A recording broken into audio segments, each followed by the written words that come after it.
Right, our top stories of the action we've been covering live a bit more recently, and obviously still has an entire match day and then a repechage coming up later. That is the Rugby Africa Cup.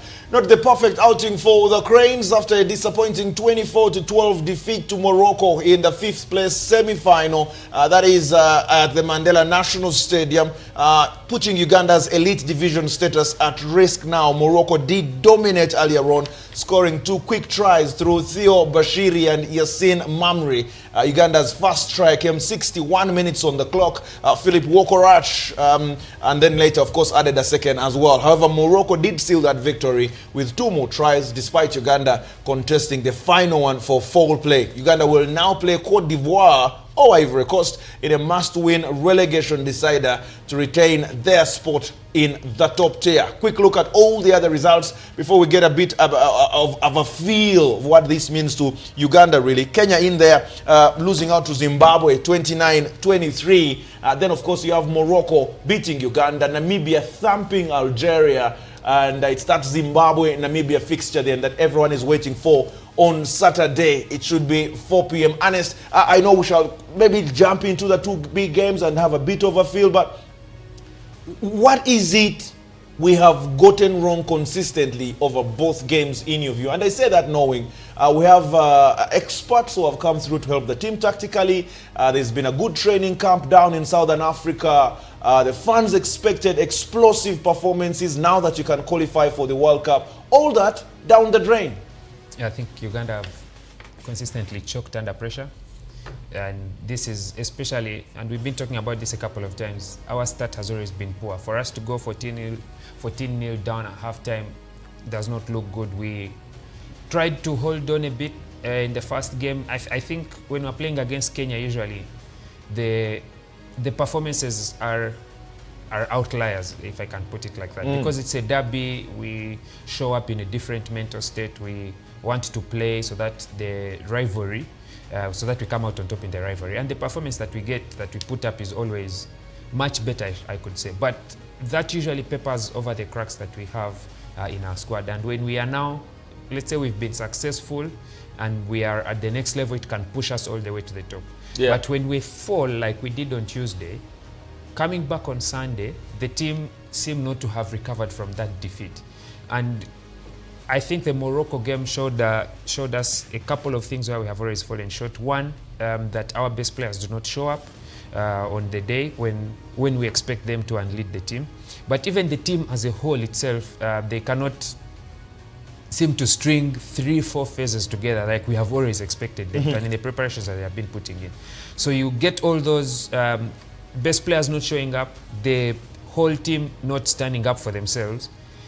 And when you couple that with a very bad start that Uganda has always had, we find ourselves on the back foot early and in the first half. We try to put up a comeback in the second half. It's not good enough, has never been good enough, and we find ourselves dropping.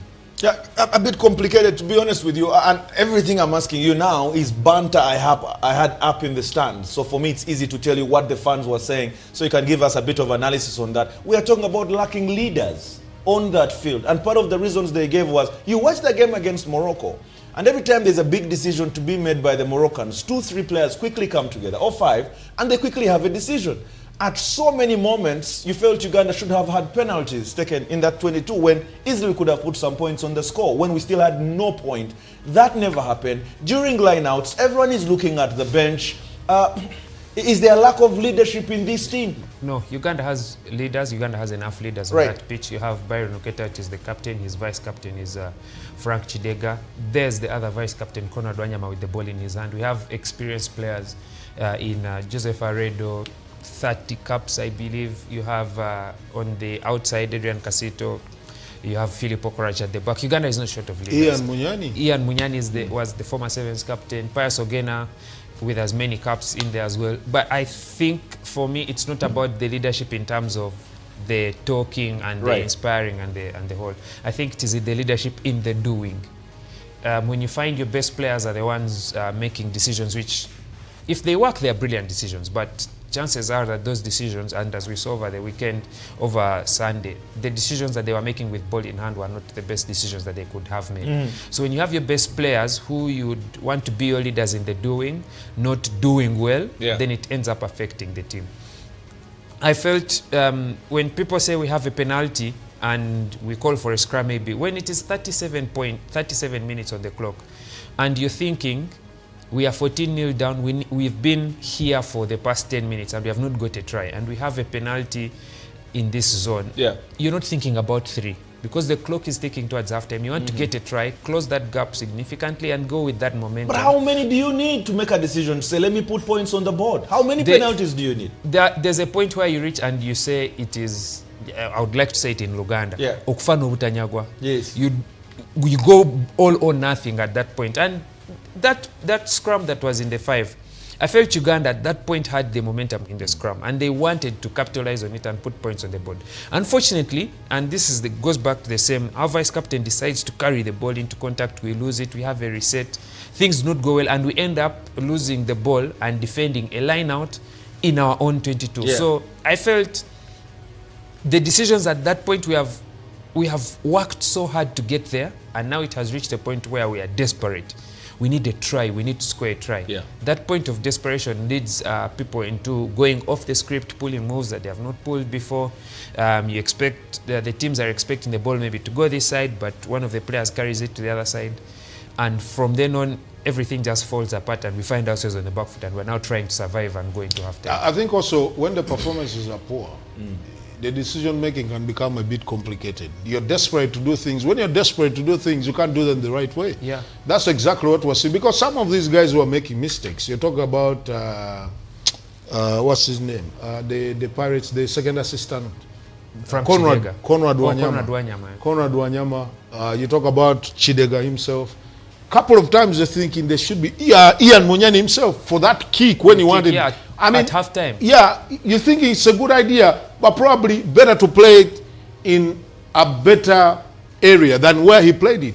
But also, most important, maybe a bit stay calmer and let's just pass the ball and try and see if we can open up the Moroccan defense. But because we were desperate for a try, he thought, you know what, if I play it up top, there could be someone at the end of it. Unfortunately, no, because these Moroccans defended like their lives depended on them. I'll tell you one thing, Brian. You see, the first game was on the, I can say it was on the coaches. It was upstairs that we had a team which was pushing well against Kenya. Then time came when you know how your players are performing, and we made changes, rightfully so. On any day you'd make changes, but the timing and the zone in which we made the changes cost us, because we considered 2 tries in a space of 5 minutes, and that put us on the back foot. Significantly, we couldn't recover from that, just from one substitution that was made. But this time, I felt the challenges were no longer upstairs, they were on the pitch. Because you can, for example, say, William Nkore, there's been lots and lots of hope in him, and he gets his crack at it. Test rugby is a different ball game from club rugby. And he didn't exactly express himself as we had expected. Uganda is in a good space, the forwards are playing beautifully. You'd expect the forwards to keep plugging away. Calls for the ball, Conrad Wanyama sends him the ball, ball goes through his legs, and the try scoring opportunity goes begging. We make a couple of changes. Aaron Ofoyoroth comes on. His first involvement is a tackle. He enters it upright. A flanker against the number 9 was just come on. Bumped off, try scored in the corner. You have your players who you're thinking, these are our best defenders in there. Adrian Casito never misses a tackle, but we conceded a try in his zone in the corner. So it's some of those challenges were on the pitch. They're not upstairs now. They're on the pitch where there are players, they can perform. On any day they have been performing. But Sunday against Morocco, all that was nowhere to be seen. And in terms of the general structure then, what do you make of it? What do you make of the general set of tactics set out by the coaches? Because listen, I watched the Morocco game and I felt these guys, first of all, it was about pace. Get the ball, keep it moving, keep it moving, keep it moving. I didn't see much of that for the country, and you felt every time we had the ball, and I had this, I think, from Musoke, saying instead of keep the ball in there, keep plugging away, we are trying to consistently find Casito and Wokorach very fast, and that outlet was not working. So what do you make from a structure perspective? One of the challenges Uganda has always faced, and you'll hear it so many times, is that when the team have been playing, they have been looking for their star man to do something. And that star man has been Philip Okorach, that star man has been Adrian Casito. Sometimes some players will stand up, Timothy Chisiga, Ivan Magomo, still part of the national team setup. The team will put a platform, will lay a platform for them to express themselves.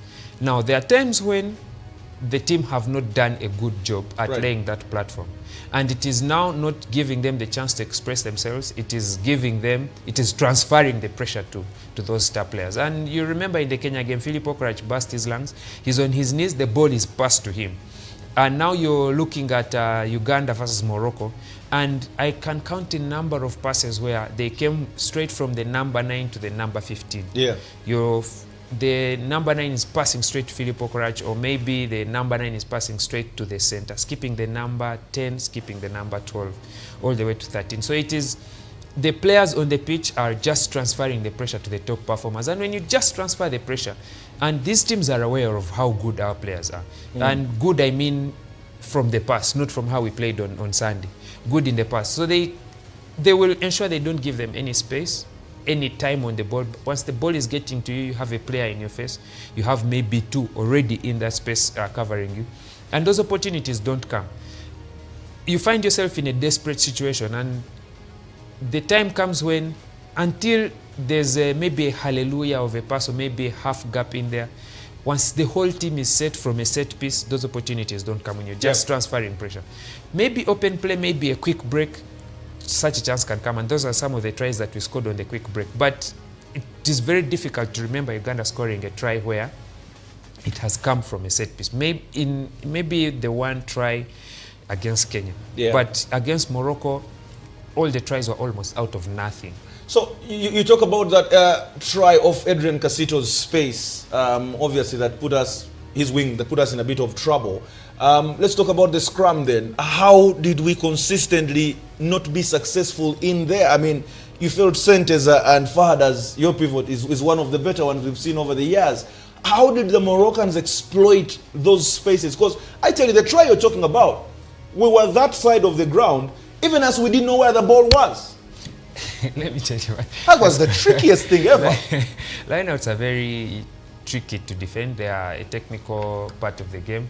And when the ball goes up in the air, by the time the team comes down with the ball and you've not yet set your bind properly, your big men are just passengers in that mall. And if the ball is at the back, the guys who are staying back foot, they cannot see where the ball is coming from. So you need a unit that is set and ready for that mall. And I felt we were not ready for that set on the mall. It has always been a challenge for us defending a line out and mall. Looked like we had found a couple of solutions to it, but again, we went back to square one with that same set. Once the ball comes down, and these are big men, some of whom play in France, some of whom have played rugby for a much longer period of time. They just hadn't played together as a team. The first game against Zimbabwe gave Morocco a chance to test what works and what does not work for them. Then against Uganda, they had just had enough time to push all the way at the very top. And I felt that mold that you talk about, when you're the wing and you're defending at the back and the player breaks through, usually you'll find yourself on the back foot already. And although at this point I felt Casito could have done better. This is a big man and you're going into the tackle upright. He's a very good tackler. He's one of those players you can put there and in that space, Casito will put his shoulder in and he'll make a good and clean tackle. But comes out second best. Aaron Oforeth also comes in to try and stop the player from scoring the try, but still not good enough. He was already over the line. Yeah, you're closer to the team, Ernest. You're closer to at least the legend, Alan Musoke. I wonder what the thoughts... We were in the commentary booth together for this game. Exactly. I wonder what the thoughts are when the microphones are switched off, because